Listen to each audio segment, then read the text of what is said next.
alors actualité people mercredi 11 mars 2022 ci Tok Tok Sénégal comme ni ñu koy defee saa su ne fi nag li nga xam ne moom mooy coowal Dubaï porte-à-pouty nga xamante ni vraiment lëmbi na réew mi Dubaï porte-à-pouty c'est l'affaire qui secoue la toile depuis plus d'une semaine. Il s'agit d'un scandale qui montre la face cachée de la vie luxuriante que mènent certaines influenceuses africaines. L'influenceur camerounais Camille Makosso a publié la liste des pays d'où seraient originaires les Africains cités dans ce scandale. Les pays les plus représentés dans ce scandale sont les deux Congos avec 78 filles, suivi de la Côte d'Ivoire 57 filles, le Cameroun 49 filles et le Sénégal avec 43 filles. Le business de porte-à-pouty est un échange de très fortes sommes d'argent avec de riches hommes émiratis. En acceptant l'offre, les jeunes femmes deviennent des sortes de toilettes humaines et leur richisme partenaires pouvant venir déféquer dans leur bouche, subhanallah. Alors, parmi des influenceuses africaines citées, ku ci mel ni Odoxy Yawo, Diaba Sora et Capricia nekk artiste togolaise. Alors li nga xam ne moom mooy coowal Dubaï porte-à-pouty bi depuis une semaine ñi ngi gis ay vidéo yoo xamante ne nii neexut a xool ñi ngi gis itam ñenn ñoo xamante ne nii ay africain lañ ak ñeneen sax ñu dul ay africaine di nangu di def métier boo xamante ne nii ci naar yi dañ leen di fay ay xaas bu bari waaye nag li nga xamante ne nii daal mooy vidéo yi ñu jot a gis nekk na loo xamante ni daal rafetul neexul sax nag gis dañuy njëkkee ci ki nga xamante ne nii dañ ciy cité nag ay influenceuses yu mag yoo xamante ni fii Afrique la ñu nekk ñu njëkkee ci Odoxy Yawo moom nag def bi nga ko cité def na benn sortie daal di wax na ci finalement d'accord invité nañ ko ci benn télé foofu ca Côte d'Ivoire def na benn sortie démentir na loolu démb def na beneen sortie masse bu fekkee mën nga mu afficher photo bi sur page Facebook am voilà démb la ko affiché ci page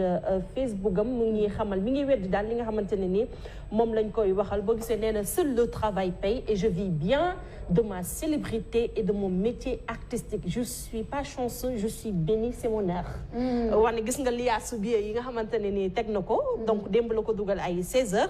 muy Odoxy Yawo weddi na ko carrément ne bokk ci lu nu mel ñu jàll ci ki nga xamante ne moom mooy Capricia nekk chanteuse foofee ca Togo moom nag message am bi li ma ci gën a neex génn na tam ci page Facebook am s'il vous plaît voilà mais li ma ci gën a neex li may tënk ci message bi parce que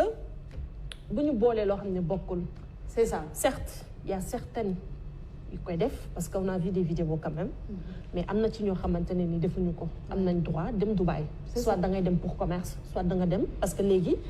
fi musique tollu tu as le droit dem Dubaï pour tourner fi sa clip mais dañoo gis ni dañ ko cité ci loolu scandale boobu te moom dem génn na def benn communiqué daal di démentir li nga xamante ne ni moom lañ ko tuumal alors bi ñu jógee ci moom ñu jàll ci ki nga xamante ne itam moom mooy Diaba Sora